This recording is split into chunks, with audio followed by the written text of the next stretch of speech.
everybody. Welcome to this episode of Verifiably Random. My name is Min. And I am Marc. And hey, everyone, I'm John Woods. And we're here bringing you another episode.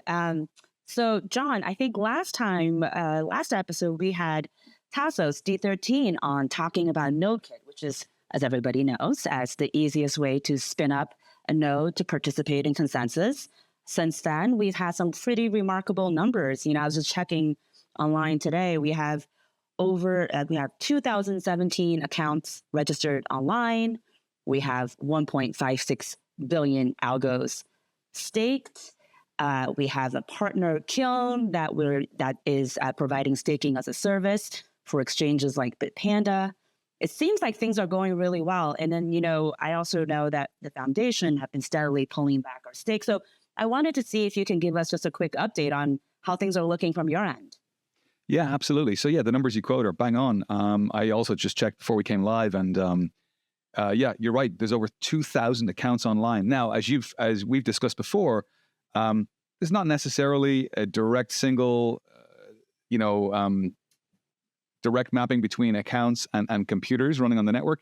Typically, you'd have one account live on a single computer, but there can be situations where you'd have more than that. But what it means is there's essentially, 2,000 or over 2,000 entities out there that are contributing to the consensus process.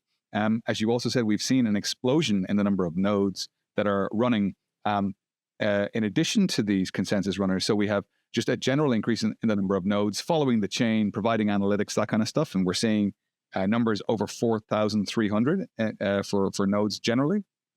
And as you quite rightly said, we've seen a really, really heartening and very encouraging increase in what I call organic community stake. And so, at the lowest that I'd seen Algorand's global staking set, or the total amount of algo being staked over the last few years, was about 1 billion algo. Right now, we are over 1.5 billion, as you said, Min. And with a circulating supply around 8.4 billion, this is like nearly 20% of all algo out there is currently being staked. And what's worth remembering is there's still a lot of algo that's currently only engaged in our last governance period. And so soon we're going to be putting a message out there and making people aware of the fact that when governance ends, all of that governance algo should hopefully transition directly over to staking and securing the network as well. And as you also said, Min, we have been carefully reducing the Algorand Foundation stake. Now, as people out there will know, the Algorand Foundation stake, although it was online contributing to the security of the network, we didn't earn any rewards. And so it's of no benefit really to us to keep that algo, staking. We're doing so to make sure that the network security is as strong as possible, but we want to reduce our online stake so that, there is no Algorand Foundation control over block production. And so over the last 2 weeks, we've been dropping around about 100 million algo per week, and we intend tomorrow to make a further cut to the Algorand Foundation stake. And so we're about 30% of the way to our target of essentially reducing any substantial Algorand Foundation stake. So it's really great. And if you look then at so you might think, well, how much of this 1.56 billion that's right there is new, fresh, organic community stake?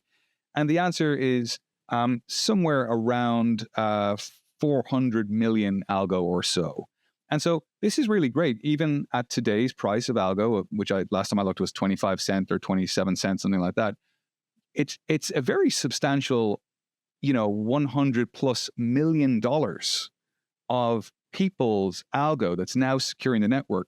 And so it's wonderful to see, because in terms of a community, that's a hell of a lot of money. Like hundreds of millions of dollars is when you divide it across the community, many of which have relatively small positions in algo compared to institutional investors or venture capitalists. This is a lot of people working together who've come to secure the network. So, essentially what I'm trying to say is it's been a big success. And on top of that, as you mentioned, we're seeing professional staking providers like Kiln, Bitpanda, etc., come and provide staking as a service for their customers. Some of them have chose to use the wonderful Reti pooling, the peer-to-peer pools that our friends at TXN Labs engineered for the public good. And we're seeing, again, hundreds of millions of algo in ready pools. And so, it's a really great initial success. And we hope over the coming weeks, what you will see is more people from the community coming online, more people from the governance, who are currently just doing vanilla governance, bringing their stake online. And of course, you'll hopefully see the Algorand Foundation stake drop to somewhere around 8% of the total stake, so that we're an insignificant portion. And one last thing. Sorry, Marc, tell me. Just on my big fat monologue of things I wanted to tell people. I've seen a few questions in the community about the dropping of stake over time. Some people have said, hey, I was earning 10 algo or 11 algo per block. Now I'm kind of earning 9.9. What's that about? And I had made a tweet where I had said, over time, people will actually see their rewards increase. And some people were confused. If I'm getting 9.9 rather than 10, how is that increasing, John? And so just to clear up the understanding around this, but like Bitcoin, over time, the Bitcoin rewards halve in the halvenings. Algorand's reward or staking rewards process doesn't do these big drops like Bitcoin does in this kind of step function. Instead, it's a very smooth, slow curve implying deflation. And so, but if you look at the code, what you'll see is that the stake drops, sorry, not the stake, the rewards drop by 0.1 algo every million blocks or so. So very slowly, the rewards will drop. Now, of course, if you see a lot of volume or fees contribute to a lot of the rewards, you may see a block where you earn over 10 again. So that's possible to happen. But you will see over the years, you'll see slowly a reduction in rewards. But countering this slow drop off in rewards is, of course, the fact that the Algorand Foundation are removing themselves from the staking set. And so at the moment, what happens is when we win a block, we just don't take the reward and it goes on to the next block. And as we have less and less stake, we win less and less blocks, and therefore the community stake wins more and more blocks. So although you may be rewarded with 9.9 algo, you'll be minting much more blocks on a daily basis. I hope that helps people understand. It was interesting to me also, you mentioned, John, the 2,000 accounts that are online. If you add to that the liquid staking, ready pooling, and you look at the number of accounts that are contributing to consensus and participating in consensus, is closer to somewhat around 10,000. And so that's quite interesting to see. And so as you mentioned, as GP14 comes to an end, we hope that we'll actually move a lot of these people over to liquid staking, to running their own node. And so I firmly expect that 10,000 number to at least double, which means 20,000 people, or accounts, I should say, to be more technically correct, would be participating in staking at that point, which I think is a good number. Yes, it's extremely healthy. And, if you had said to me when we were planning all of this together as a foundation and also with our technology partners at Algorand Technologies, if you had said that this is where we were going to be a few weeks after launch, I would have been very happy with the success so far. So it's really great. We've seen the community come out. And I suppose, look, at the end of the day, if people are getting meaningful rewards for securing the network, you're going to see people come and take part. And we're getting ready for a revamped marketing campaign towards the end of the quarter to really push for the increasing stake and the increasing moving people over, explaining to people again, what are the options for staking? What are the different projects that offer liquid staking, and then, make it as easy as possible for people to actually move their funds over to one of the liquid staking providers. Right. And so, like, as you said, the people in governance, many of them are thinking, I'll deal with that when governance is over. And we have a plethora of different options for how to do this. And Min and her team, myself and my team, will help you set this thing up and make sure you're successful stake. I was double dipping, though. I am double dipping. For all those double dippers, Marc, well, I've been double dipping as well. I'm in governance and staking. But Marc, your CMO pool. Talk to me just briefly about the CMO pool. You're increasing in stakers, right? A little bit. I haven't marketed my CMO pool significantly, so clearly I'm like a big failure in marketing it. And I got vastly overtaken by Kiln, who is now the number one kind of ready pool provider. But yes, my pool is doing well. It's thriving. It's paying out on schedule. And so for anyone out there who doesn't know which Ready Pool to join, This is his marketing. Yeah, right there. Using our platform to market his own pool.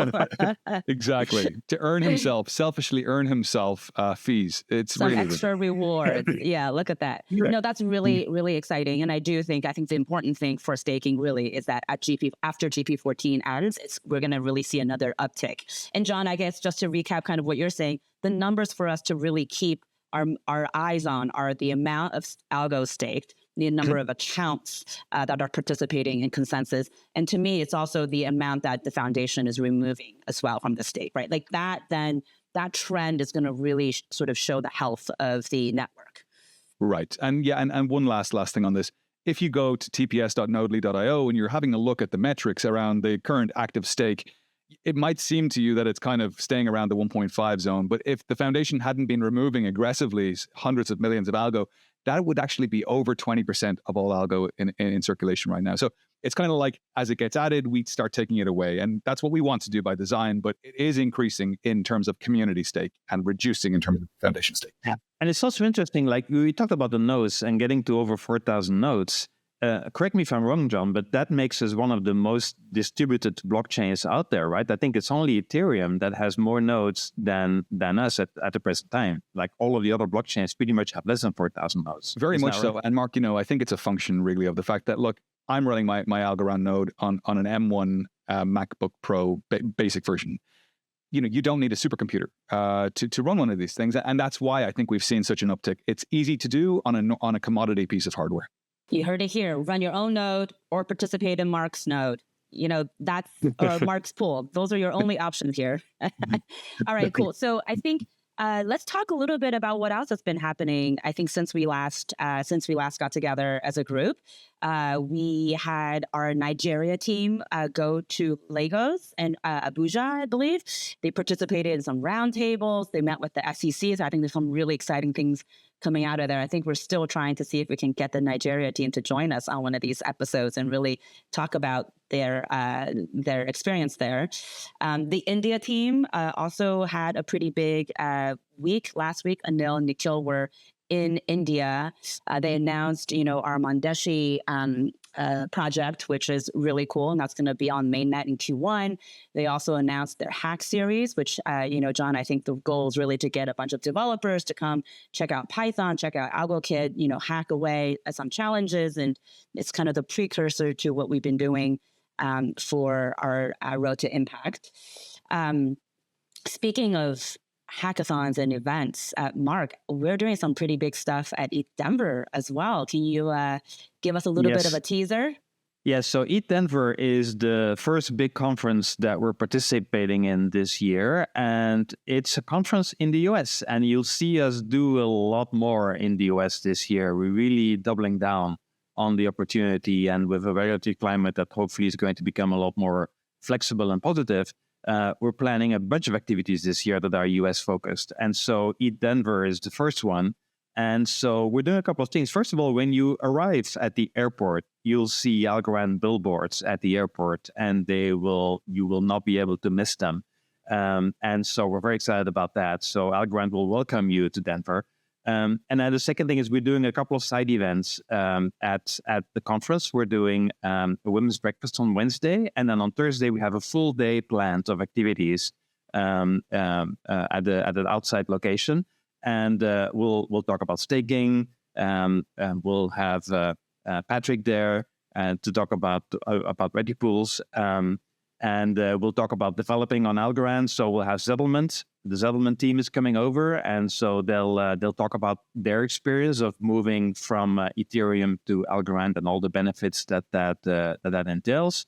We'll have the Lofty team there. We'll have Alpha Arcade there, and so and then we'll talk about cross-chain setting up cross-chain businesses, and so several companies are going to join us there. And so Fox Finance will be there as well. So that's all very exciting. And then that's a full day of activities. And so if you haven't signed up, and if you happen to be in Denver, make sure you sign up and come see us at the Ramble Hotel. I'm sad I'm not going to this. It sounds like it's going to be a great event. Yeah, and then we'll have ambassador all around the conference too, handing out Algorand cans with Oh, nice. yes, fresh water as well. So hopefully Algorand will be quite visible there from the airport to the cans, and then with our own side event there. So again, if you're in Denver, come join us, sign up and come join us. It's so cool. I think we haven't done anything at EthDenver for 2 or 3 years. So it's so nice to be back there and to have a whole crew there. Sorry, John, but Oh, sorry, John, you're not going to be there, but we're going to host the next episode of Verifiably Random from Denver with interviews of the people that are there. So it's going to be an exciting episode. Yeah. So I'm really missing out. By the way, Denver is a relatively expensive and a long trip, of course, from Ireland where I live. But it's I'm sad that I'm so I don't miss the jet lag, but I am sad that I'm not going to be there. I think this is just the first in a series of events that are going to be focused on the U.S. market. And as I said, we're going to double down on the U.S. and have a lot of focus on this for the rest of the year. Made in America. US focused event, but also developer focused event, right, Marc? So I think that's the other piece that is really exciting. It's just really, activating around developers and builders this year is going to be core to what our strategy is. And speaking of the US, I will say one of the most exciting things that's been happening, of course, in our ecosystem is a US-based company called Alpha Arcade product that launched recently. So this is a little bit of a teaser, of course. We're going to have Max join us from Alpha Arcade, but they launched right before the Super Bowl. And for those of you who participated, you guys can, share your experiences there. But they also did their first token sale in the beginning of February. It was sold out just in 38 seconds, I believe. And then their second token sale was sold out in 2 minutes. I feel like there's a number playing game here. Somebody played around with the numbers here. And they have their third token sale right now. So this is just to show the momentum that the team has really been able to gain over the last couple of months. But so Marc or John, have you guys had a chance to check out Alpha Arcade before we bring Max on? I did. I checked it out. And the only problem for me was the only market that they offered at launch was the Super Bowl. And as a 49ers fan, I hate both teams. So that was a problem for me. Like, I don't like the Eagles. I definitely don't like the Chiefs. So that was my kind of personal, problem with that, with the Super Bowl.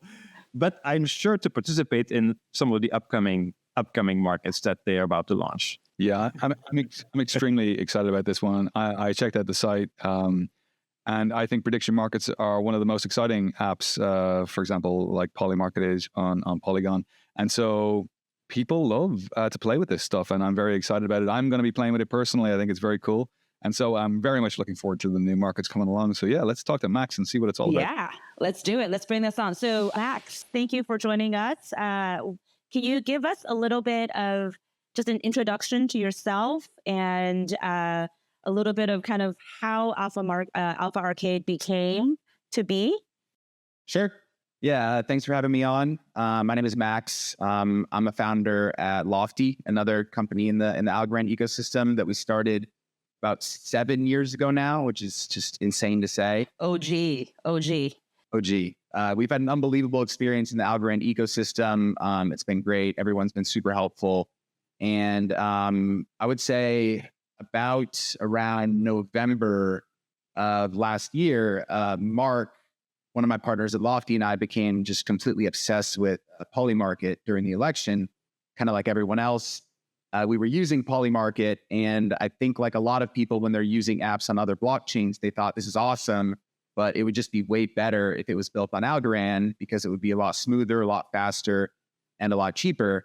And so Marc and I were just kind of talking about this idea, and I live about 5 minutes away from him, randomly went over to his place one weekend, and he built out the initial version of Alpha Arcade, which was actually called Algo Market at that time. And he showed it to me. He built it over a weekend. I said, this is awesome. Let's see where this can go. And really for us, like we're working on Lofty full time. So this was something that we really built out on the weekends, but Jerry as well, who's obviously our CEO at Lofty, building it out on the weekends and really over the holidays to the point where we launched on testnet really like a month after even thinking of the idea. And we're just at the point now where we'll be launching, I think, around 8 different markets on mainnet in the next few days.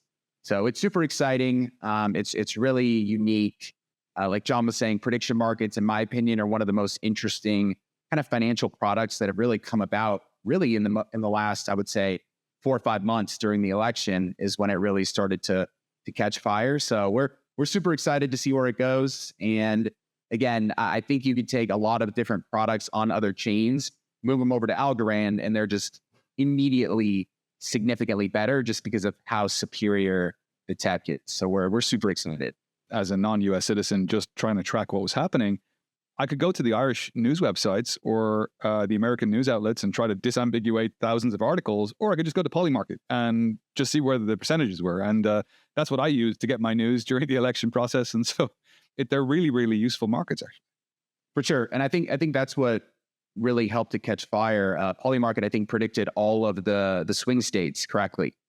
And it really is like it's gathering like the collective opinions of people from around the world. And so compared to polls, where really if you see a poll that's essentially like 60% Trump, 40% Kamala, that poll is saying that Trump wins, right? It's binary. Trump wins, Kamala loses. But when you're looking at a prediction market and it's 60-40, that's saying there's a 60% chance of Trump winning, 40% chance of Kamala winning. And so it's really like, it's essentially a coin flip. It's just biased towards Trump. And you know that this is likely to be more accurate than a poll or just someone posting on Twitter, because in order for someone to make a prediction, they need to put their money where their mouth is. And in order for people to essentially place a prediction and put their money on something, they need to be very confident, and they likely have researched that topic a lot more because people care about their money. And so we're just finding that these prediction markets are really much more accurate, both than polls and just sentiment that you'll see on Twitter, where people can just post anything at any time without having to back it up with actual money. And so I think that's a big reason why these markets are so accurate. Max, I don't know if you heard Marc's little riff around, the Super Bowl teams, and he was not a fan of either of them. But how did Alpha Arcade do in terms of predicting the results of the Super Bowl? Really well. It was exciting. We weren't going to initially launch for the Super Bowl, but we thought it would be a really great time to essentially do like a beta launch of the product. And so we put out the stats. I think we had like close to like 100 people like on our Discord and Telegram participating in the Super Bowl. It went super well. It was a really good experience for us because we're very adamant about like releasing a product as early as possible, and then just getting feedback and really iterating quickly. And so we learned a lot. One of the big feature requests was the ability to place market orders. And so now when we essentially launch the new markets tomorrow, you won't need to actually look into the order book and place limit orders. You could simply just place a market order that goes through instantly. And so there was a little bit of confusion there, but we fixed that now. You can now essentially, you can use a number of wallets. So initially it was just Para. Now we're going to have DFly, Exodus, a few other wallets as well. The ability to just like one click buy, like before you had to click twice or 3 times on Para. So now it's just one click.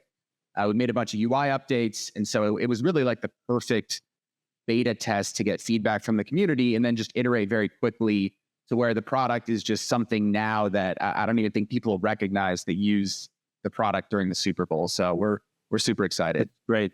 So I'm looking forward to participating next year when the Niners are going to play the Bills. I'm calling it right now. We'll see. Can we maybe go, Max, for people that haven't really played on prediction markets, can we go through the basics of like how it works, if you have a particular kind of market that you're trying to participate in, how does it work? What are the mechanics of how you participate? For sure. So in essence, a prediction market is essentially a trading platform where people can buy and sell contracts based on like the projected outcome of future events. So for example, if you think the temperature in Chicago is going to reach over 80 degrees on Friday, you can make a prediction on, yes, that's going to occur. Or if you think Trump will end the war in Ukraine in his first 90 days in office, or predicting certain weather patterns or sports events, politics, pop culture, like will this artist win a Grammy? And so it's a really unique way to essentially just predict the outcome of future events.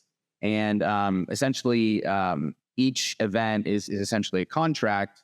And so, for example, if there is a contract to say Trump ends the war in Ukraine in the first 90 days, and that contract is, say, 20 cents, you can essentially purchase that contract for 20 cents. And if you end up being correct, you win $1. And so it's a very simple, like, binary prediction market where you can essentially choose yes or no. If the yes contract is 20 cents, that essentially means there's a 20% chance of that event occurring. And so if you purchase that contract for 20 cents and then some news comes out later that, for this example, the war in Ukraine is likely to end sooner, that percentage might go from 20% to 50%, at which point you could sell your 20-cent contract for 50 cents.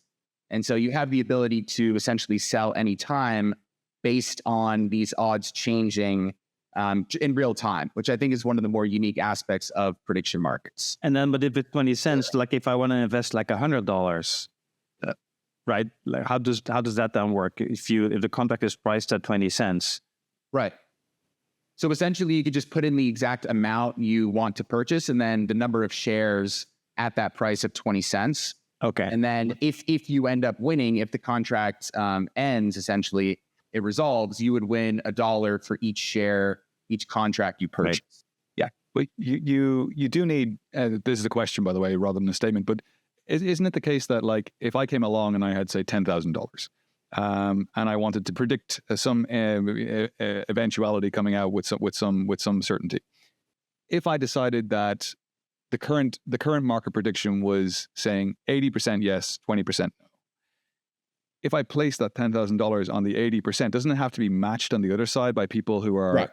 It does. Okay. Exactly. And so each contract needs to match. And this is something we kind of ran into with the beta. Really, liquidity is the biggest thing for these markets. And so the ability to be able to place market orders, because there is enough liquidity on each side, on the bid and the ask from liquidity providers, that's really how these prediction markets can run efficiently. Because you don't want people to have to place a prediction and then wait for someone to match it on the other side. And that's one of the reasons why for our native alpha token, one of the rewards mechanisms is to essentially pay out USDC to people that are providing effective liquidity, which is really allowing the marketplace to flow efficiently. Okay, so you reward market makers in a very kind of traditional way. Exactly. Okay, and then it sounds like though for contentious things that rile people up, I don't know, the Super Bowl or presidency elections or whatever, you're going to have a natural heavy flow of predictions because people have opinions and people. That's good. Right. And so for those type of events, you'll see hopefully large volumes in those prediction markets. Totally. Yeah, 100%. And I think for this product, which is completely different from what we kind of dealt with at Lofty, we can base a lot of what we do off of like Polymarket and Calsh, which are other large prediction markets. So we can see, okay, these events on Polymarket have a lot of volume. These are clearly events that we could launch that will probably have a good amount of volume as well. Whereas with Lofty, our tokenized real estate marketplace, we were really the first to do that. And so everything was from scratch. There was no blueprint. We had to create our own automated market maker for real world assets, which had never been done before. No one's ever created a real estate exchange. And so it's just kind of like refreshing to be building a product, one, that there's really a blueprint for, and two, with AI, it just makes things infinitely easier. Like Marc essentially built this entire thing himself. Kareem on our team is helping as well. But yeah, it's just a lot easier nowadays. And I think what we're most excited for is having Algorand specific markets. And so when we launch in a few days, there will be markets such as like, will Algorand reach over 50 cents by this date? Or will Folks Finance reach 200 million TVL by the end of March? Will Solana have an outage before the end of March? And so I'll probably be betting yes on that. So we're going to have very specific events to the Algorand community. We have one where CompX essentially versus Messina in terms of like locked algo at a certain point. And so we could have these kind of like battle royale situations between two different companies, like Ballsack versus Munko, for example. And I think it's just something, at least from what I've seen, the Algorand community talks about these things on Twitter constantly. Like someone will post a tweet like, do you guys think Munko will reach $5 million market cap again by this date? And if you go to the comments, it's just a constant back and forth with people like arguing about whether that'll happen or not. And so now we're actually giving them the ability to put their money where their mouth is, place a prediction on whether that's going to happen or not. And so it's just something people already want to do. We're just kind of giving them a way to do it. And so Max, before you joined, we talked about kind of focus on the US and doing more and more activities in the US. This prediction market is available in the US, right? To Correct. US users? Correct. Exactly. That's amazing. Can you also talk a little bit about, speaking of being Algorand specific, can you talk just a little bit about what are some of the aspects about the platform that are on Algorand that's more unique? For example, you were saying, poly market can be much better done on Algorand. What are some of the things that you guys are doing with Alpha Arcade on Algorand? For sure. So we're built on Algorand Rails, of course. It runs on USDCA. And so you can connect your Para wallet, DeFi, Exodus, which we'll be adding soon as well.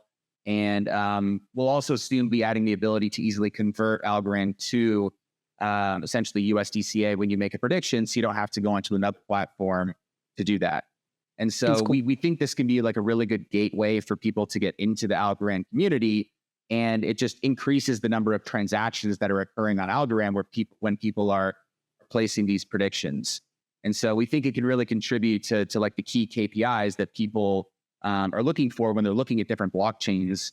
And for us, that's exciting because like we're big fans of Algorand. We want to see it succeed as much as it really should exceed because again, the tech is just far superior to all these other platforms. And we think this can play a big role in one, onboarding new people into the ecosystem, and two, really increasing those kind of key metrics and TVL and that sort of stuff. Yeah, I'm a firm believer that this is going to be a fantastic way to onboard users into the ecosystem. It's such an easy way for them to start playing around, right, with a product, and they can understand right away kind of what to do and what it means. Plus, I just think it's super fun.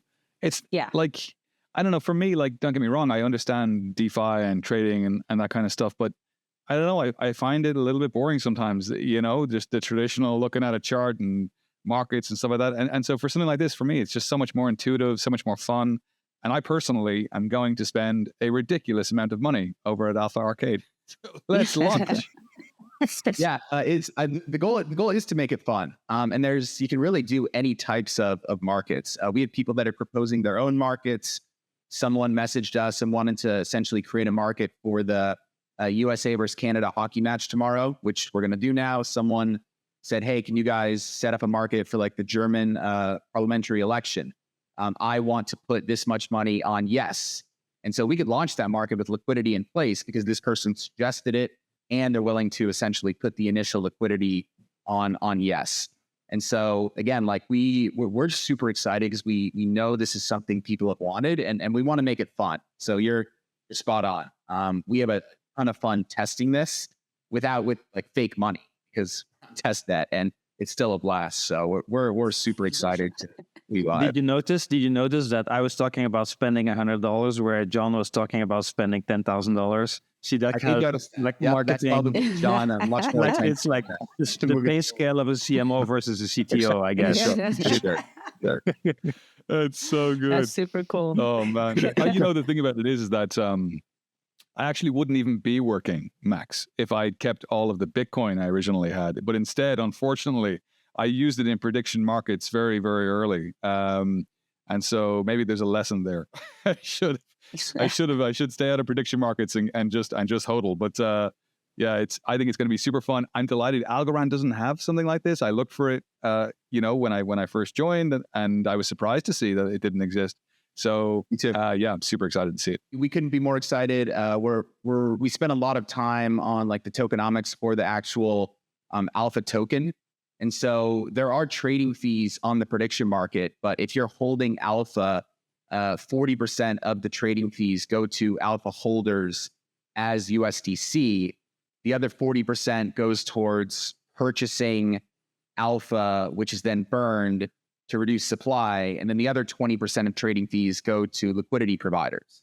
And so we're not making any money on the trading fees. We feel this is, one, just a really good way to kind of give back to the community and build this community coin. And two, we think it's really great for the tokenomics, because essentially if you're holding alpha and there's more transactions on the prediction market, you're getting paid USDC. And so it incentivizes people holding alpha to trade more on the market, on the prediction market. And it also incentivizes people trading on the prediction market to also buy alpha. And so it sets up essentially this flywheel, which is really what we wanted to do from the start with tokenomics. And just shout out to, I know you mentioned him earlier, Tazos D13. He helped us a ton to get this set up. So he's amazing. He kind of helped us come up with the whole idea of doing these different tranches. And it's been a really great experience so far. Yeah, I was just going to ask you about that, actually, Max, because I know the team really spent a lot of time and you guys wanted to be thoughtful about making sure that it's the right incentive for the community. And I guess maybe just to close, I was curious, what's been the hardest for you guys in this journey of launching Alpha Arcade? What's been some of your challenges that you guys have had to overcome? I would say just finding, there's not enough time in the day. Again, we're still working on Lofty full time, and Lofty, I mean, I would say more than pretty much like almost any other business I can think of. It just had so many moving parts. There's just always something coming up. And so really it's finding the time to work on Alpha Arcade at nights, on the weekends. Thankfully, Marc is a prodigy. He's an amazing coder. And so I would say really it's been finding the time. We haven't really run into too many like major issues yet. Again, a big reason being we can base a lot of what we do off of Polymarket and Kalshi in terms of features. And so it's really nice to have that blueprint. I guess I would say the biggest challenge was coming up with the tokenomics around alpha initially. We wanted to just steer away from any sort of situation where people bought alpha and then the price dipped. Like the goal was to really launch a token, like really a community token that people loved. It had really great benefits. And so figuring out that kind of tokenomic structure and the white paper, I would say was probably the biggest challenge. Building the prediction market, I would say was easier than that. Marc will probably tell me I'm completely wrong because he built the entire thing. But I would say that was pretty challenging. And again, D13 helped a lot with that. Fred, the whole foundation was super helpful, and just kind of giving us some insights into how other tokens have launched on Algorand, just so we can kind of take what all these different companies have done and just kind of mold something together. All the best things from all those other launches to make this alpha launch just really successful. That's super great. Well, we're super glad that you guys are working on this and have brought this to the community at Algorand. And we're excited to see what's next. And I know Marc is looking forward to some of those additional markets that he can participate in. So thanks so much. Thanks so much for joining us. And we're excited. Yeah, Max, sure. I think it's super exciting. And I'm also looking forward to working more closely with the team to market Alpha Arcade and use it as a way to bring new users into our ecosystem. And so we have significant plans in Q2 to create more retail user campaigns. And so we'll definitely make sure Alpha Arcade is featured heavily in those. Yeah, awesome. Same, Max. You've got a customer in me, my friend. Glad to hear it. No, thanks a lot, guys. Fred, we are launching the aliens market. I know you're a big aliens guy, so we will have that one live, I think, within a few days. So keep you posted. Aliens market. I appreciate it, guys. It was great to chat with you. We're all huge fans of Algorand, so doing what we can to really help build the ecosystem. That's what we're most excited about. So appreciate it, guys. Cool. Love it. Thank you so much, Max. All right, guys. Well, that was super fun. And I think this is also time for us to bring up our fabulous ecosystem correspondent, Fred Estante, to tell us what else has been happening in the ecosystem. Hey, man. Hey, John. Hey, Marc. It's a pleasure to be back. Thanks for inviting me. All right. I got to say, as Max just mentioned, I'm super excited about Alpha Arcade. And he just gave, a little bit of alpha that there may be a UFO disclosure market coming soon. And well, you all know that I'm kind of like a big UFO guy, right? We're not alone, so I may have to provide some liquidity for that market. So very much looking forward to that. All right. But hey, let's jump in. There's a lot of really cool stuff happening in our ecosystem. Lots to cover, lots of DeFi news to share today. So let's jump right in. So starting with DeFi, we had lots of launches in new products and features coming up in the last couple of days. So, I prepped a summary to share. And again, just keep in mind that all of this that I'm about to share happened just like in the last 10 days or 2 weeks or so. So the DeFi ecosystem is booming. There's a lot happening. So let's jump right in. First of all, Gamify finally launched on mainnet, and they are basically this whole new DApp, decentralized application, for staking and farming tokens on Algorand. So check them out. They are in mainnet, and they're actually, for some of you, that have been paying close attention, they participated in one of our latest hackathons and placed, were one of the finalists, and they're finally live with staking and farming. So check them out. Congratulations to our friends at Tinyman for reaching over 3,000 locked-in governors in Tinyman governance. And great stats. Keep it up, team. Doing incredible stuff. Tardily launched a no-loss lottery on Algorand. And, for all the OGs out there, it's really summer 2021 vibes all over. It's basically a no-loss lottery that's powered by staking rewards. Very fun stuff. Recommend you guys check it out. Vestige launched their all-new analytics platform, V4, with incredible functionality, real-time data, and advanced charting with comprehensive analytics for all the degen traders in our ecosystem out there. Compex launched Genesis Pools, which is basically just permissionless staking for everyone. Go nuts, really incredible product. Pect, one of the leading DEXs in the Algorand ecosystem, launched the CCLPs, the Consensus Compatible Liquidity Pools, which is a very novel product and basically allows you to provide liquidity to a liquidity pool, with Algo being one of the tokens, and then you earn not only the fees that are generated by the liquidity pool, but also staking rewards, because the liquidity pool themselves are participating in Consensus, protecting the network, and gathering staking rewards. So very, very nice product. I recommend everybody, for all the liquidity providers out there, check them out. Mist Finance, a new DeFi protocol that is launching on Algorand, launched on mainnet just about 2 weeks ago or so with the first product called Bench, which is a very simple but powerful tool that allows fixed price asset swapping. And by the way, this is a technology that powered Alpha Arcade's token sale that we just talked about. So kudos to Mist Finance. And they have also teased a very new and interesting liquid staking token that's coming up soon called Dual Stake, which is basically an LST for meme coins on Algorand. But I'll stop there. We'll have more news coming very soon, all right? So stay tuned and Mist Finance. And to wrap up the DeFi section, which is, mostly DeFi, is Alpha Arcade, which we just spent, 20-some minutes chatting here, which is super exciting. All of us are super pumped. So, it has to be in the news, right? That this guy's launched on mainnet. They had a very successful first market. And the most interesting part of it all is that once the market concluded, USDC rewards were dropped to basically all token holders. So very exciting stuff, very amazing product. And I cannot wait for these new markets to come online, including UFO disclosure.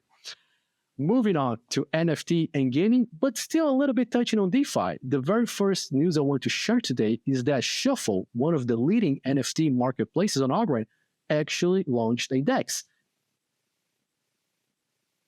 And they launched the DEX in partnership with O-Trade that basically has a white label DEX product. So, for all of you out there that are very interested, check them out. Incredible product by O-Trade, live on the Shuffle marketplace.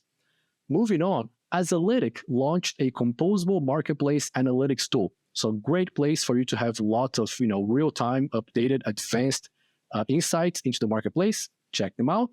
And to wrap up the NFT and gaming section, Astro Explorer. They continue to host lots of prizes, amazing tokens, NFTs and meme coins and more as prizes to their games. So if you're into playing arcade games, retro games, which are really fun to play, check out Astro Explorer, and lots of really incredible prizes up for grabs.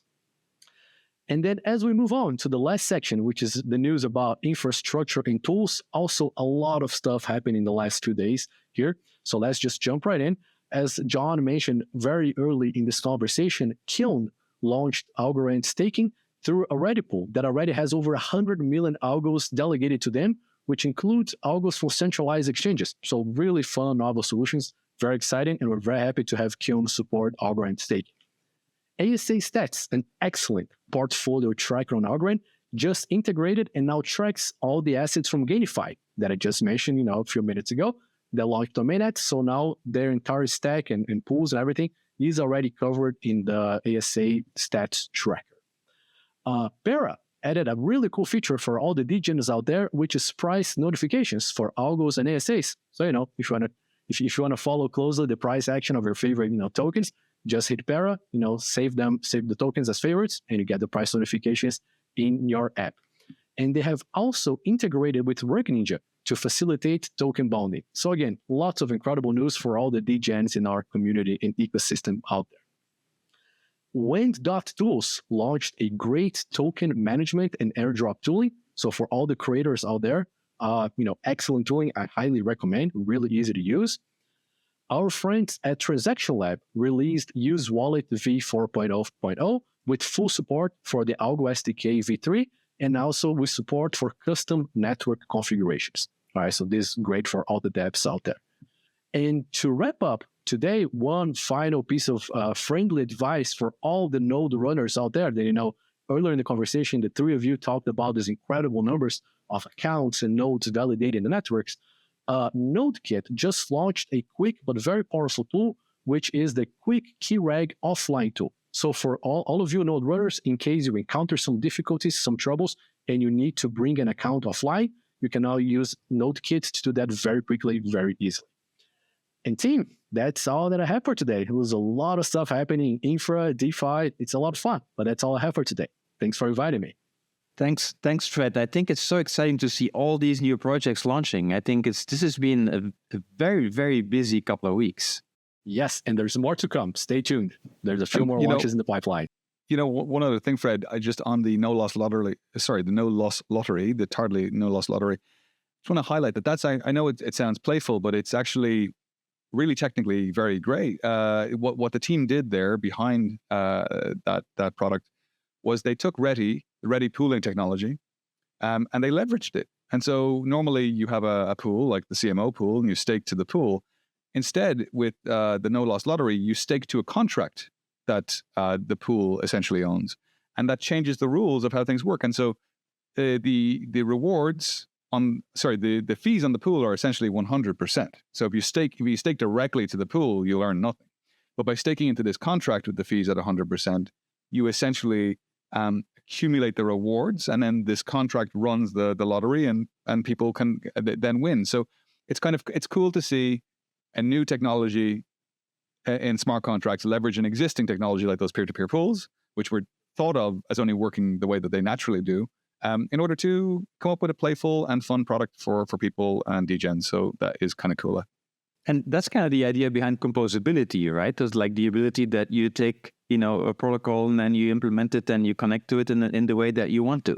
And you create a new user experience based on existing contracts. Yeah, it's cool. Absolutely. Yeah. And thanks for sharing, John. And I just got to say, early on, Marc did a shameless plug for the CMO pool. But I think now I know who's maybe behind Tardley, right? So you just gave me something to think about. That was a pretty good show as well. Thanks, I can't take credit for that, but I'll tell you what, Fred. I can see myself creating a prediction market on Alpha Arcade about who ends 2025 with the biggest Ready peer-to-peer pool, the CMO pool or the CTO pool. You know what I'm saying, baby? The non-existing CTO pool, I should say. I mean, I think the ecosystem's got some pools going on too. So let's not forget the ecosystem pools here. Fred. No, but Fred, thank you so much. Every time you do these updates, I'm always learning new things, and it's always really great to see all the excitement and the momentum that the ecosystem is doing. So thanks so much for another great update. My pleasure. See you soon. Bye. All right, guys. I think this brings us to sort of the conclusion of this episode, but it was really fun to talk with Max and hear all the great things they're doing. It sounds like, one question I forgot to ask Max was, what does it take to start a new market? John, to your point, like, how do we, is it just a lot of Twitter and getting them excited and then they'll have to just find some market makers for it? Is that it? Yeah. I mean, it's an excellent question. I suspect, Max did talk about the fact that they have some markets that they've incepted and they think they need, should be there by default. But he did kind of mention that there was the ability to make your own. Yeah. I want the CMO awesome. versus CTO versus ecosystem pool happening. That's all I'm saying. I just want that to happen. Yeah. All right, cool. Well, maybe Marc, maybe you and I can ask Max in person at EthDenver when we do our. Yeah. Oh, okay. Great. We will. Exactly. Yeah. Very cool. Well, thank you all for joining us. It's another great episode to spend time with you guys. And Marc and I will see you live at EthDenver. John, maybe we'll pipe you in. Yeah, that'd be cool. So, unfortunately, I won't be able to make it over to EthDenver this year. And it's a pity because there's a whole bunch of great stuff happening from our own algo stuff. Hedera is going to be there. Cardano is going to be there. A whole bunch of different people from the industry. And so a great event, I'm sure. So you guys enjoy and I'll try to dial in. Fabulous. Wonderful. All right. Okay. Thank you, guys. Until next time. Bye. See you. Bye-bye.